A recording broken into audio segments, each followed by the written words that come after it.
Su deyildir mənə əvvəldə anam, ağ ki yox, yuxu öyrətdi uşaqlıqda mənə.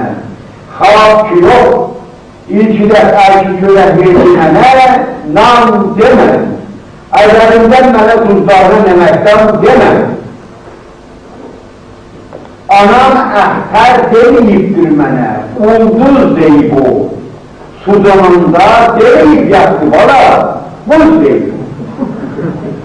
Qar deyib, dərsi deyib, dərsi deyib, əl deməyib, mənə heç vaxtı bir yal söyləməyib, gəl deyib. Yaxşı xatırlayıram, yaz günü, axşam sağlar, baxsanın gün çıxanında ki, ilıq gün yayılar, gəl deyərdi qərayın başı ey nazlı balam, gəlməsən gəl, bacımın astada zülfün qararanım. O demezdi ki bir yaşağına zərəm mərsəli to, gəl nəyalıydı dənəm şadə səri xahər to. Bəli, daş yağsa da gölgən, sən olsan, mən də buyam. Var sənin başqa anan, var da mənim başqa anam.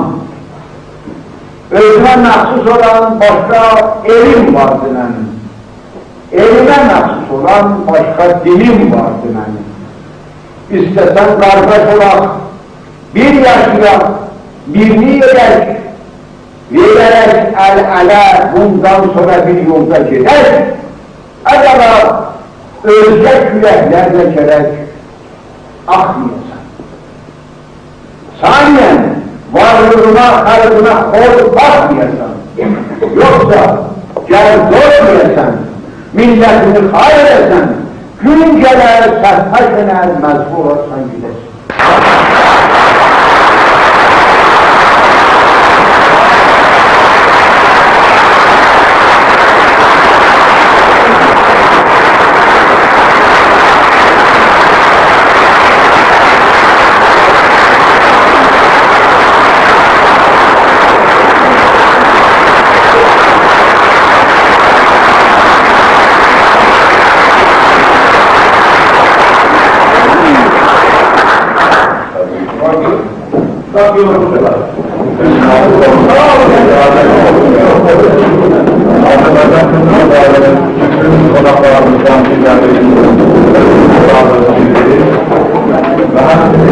Azerbaycan Türk Odaları'nın